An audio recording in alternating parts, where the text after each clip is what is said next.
Welcome back to Thrifty Whiskey. I'm Josh. I'm Keith. And I'm Eric. And for the next 4 videos, we're going to do something a little bit special. Joyce, can you explain to our viewers what we're doing? Today we begin a mini-series covering 4 of the 5 new bottles of Benchmark Bourbon from Buffalo Trace.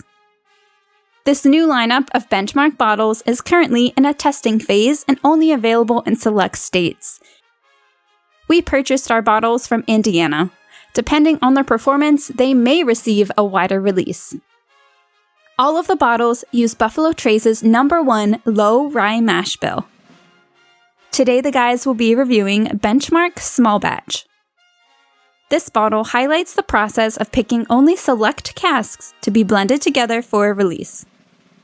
Benchmark Small Batch comes in at 90 proof. We paid $18 for our bottle, which usually costs around $17. As always, your prices may vary. Enjoy! Thanks, Joyce. We're going to dive in and we're going to do the first of these 4. Trying to get past the ethanol. That's pretty much all I'm getting right now. I'm getting like a molassesy sweetness. I was going to say brown sugar, so. Oh, maybe, yeah. There's definitely a ethanol presence. Yes. Bit of a floral bouquet. What kind of flowers are in this bouquet? Random bouquet of flowers. That's why I said bouquet. Okay, starting to get a little bit of a cherry note. I think I'm getting actually a slight sour milk note, which is weird. No. Getting a soft rose. I'm going to disagree with you on the sour milk, mostly because I don't want to pick up that note. I'm going to just dive in and take a sip. Sweet up front. Finish is spicy. Ooh. I'm getting a hug. Yeah. I did not get a hug.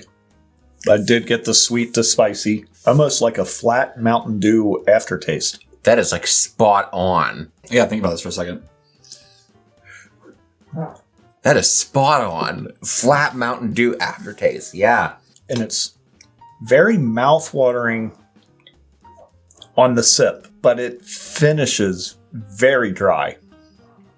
I don't know if anybody's picking that I think it up. has some of that, like, has to do with like the sweetness up front and then spiciness. Yeah. Because, like, the sweetness would make your mouth water, but yeah, it does finish dry. Yeah. Yeah, like, I need water. It leaves your palate dry.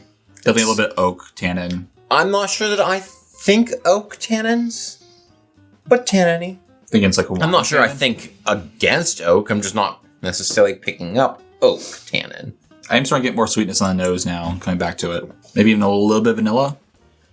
See, I'm getting like a caramel apple. I'm getting that slightly. You know, honestly, I think this would pair well with like a cedar plank salmon. Yup. Yeah, it would. I took a sip and it kind of just like, I just had it, not on purpose, just had it bypass the front of my tongue and went straight to the back. And so it went straight to the back, then swallowed. And it left me with a little bit of a cocoa powder note on the back of my tongue. I'm getting that and a little bit of leather. Eric went in and added some water. I'm getting more of those floral notes now. Eric's an overachiever. What? Jumping the gun on the water. No. I'm always the first one to add water. It's oak. It's oak tannin. I'm getting a little bit of banana on it after adding water on the nose. Like a banana nut bread. I'm not sure I would have picked that up if you hadn't said something, but now I'm definitely picking it up. I'm in your head, Eric. I know. In your head. Like, I would have been like, oh, there's something there I can't quite figure out, but it's, yeah, I think it's banana. And the water definitely makes it sweeter. Yeah. There's still that spiciness, though. Yeah, the spiciness is definitely tamed down. Yeah. I It's feel like, tame, but it's still there. yeah. And I usually feel like when we add water, the spice becomes sharper or just becomes like watery. It made it more caramely. I think this is going to be one of the few that, after adding water, I would probably prefer this one on the rocks, which is... This is definitely one of the few total that we've done that I think is truly better with water. There have been a few that have been like, they're good in different ways with or without. This is better with water, I think. I'm about the same personally with water, but that's my personal preference. Marginally. Yeah, it's if there is a difference, if a difference in preference, it's marginal. There's definitely a difference in the glass. All right, so we're going to dive into some ratings. I want you guys to go ahead and start. We want to know what you think the nose, the palate, and the finish. This is actually a tough one for me to rate. I like it. but there's nothing that's really overwhelming for me on this. So I kind of have to stay middle of the road, 3s all across the board, I guess. I liked the aromas I was getting on the nose, but nothing blew me away. Nothing detrimental.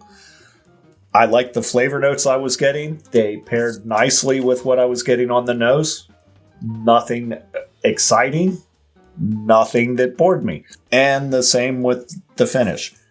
I might have liked it to be a little bit longer and a little more bold. Everything just kind of flowed together nicely. I am going to premise that I do prefer this with water, and I would like to try this on the rocks. I'm going to both agree and disagree with you. As you always do. Because I agree with you that there's nothing spectacular. There's no like spectacular notes about this. However, I think what it does exceptionally well. Well, it doesn't have a great variety of unique or interesting notes. The notes it does have come through very well across the board. So I'm going to give it a 4 on the nose. Same thing with the palate, 4 on the palate, for the same exact reasons. The finish, though, I do agree with you 100%. There needed to be something more there. I'm giving it a 2. So, honestly, I know what this bottle is, but I'm going to give my ratings. I'm going to give it on the nose a 2.5. I didn't find the nose particularly great myself. I'm not a fan of floral notes, like on the nose. Like, they can be well done, but I don't think this one was great. The palate, though, I'm going to give it 3. I thought this was average. My favorite part was actually the finish, despite what you said. So, look at you being wrong. Yeah, it happens a lot. So I'm going to give it a 3.5 on the finish. We're going to go on guesses then. We want to know what kind of whiskey you think this is, what the proof is, what you think retail is, and how much you'd be willing to pay for this bottle. I think we're drinking a very young bourbon. Because of that, I'm going to go with an 80 proof. Of course, oddly enough, I didn't get that hug that I normally get with a bourbon, but still putting that aside. Ooh, that might have been the best sip I had the entire time. I think I would probably pay maybe $20 for this tops. And I'm going to guess that it retails at 18 to 20.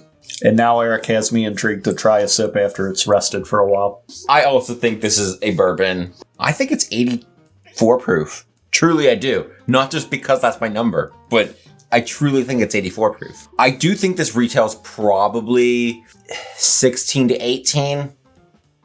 I'll say 17, just to give you a number. I would honestly probably pay 22. And now, you know what it is, so you can't guess. Yeah, I know it is. And now we wait. And now we wait for 3 more videos. I'm not going to reveal to these guys what it is in this video. If you wait for 3 more weeks of videos, in the last video, we're going to do a reveal of all 4 of these. We'll call it there, and we're going to move on, and we'll see you in next week. We're going to do our... And until next time, thanks. May the winds of fortune sail you. May you sail a gentle sea. Can we do that again? No, I want you to say it. Say it. Say it. May it always be the other guy who says, "This drink's on me."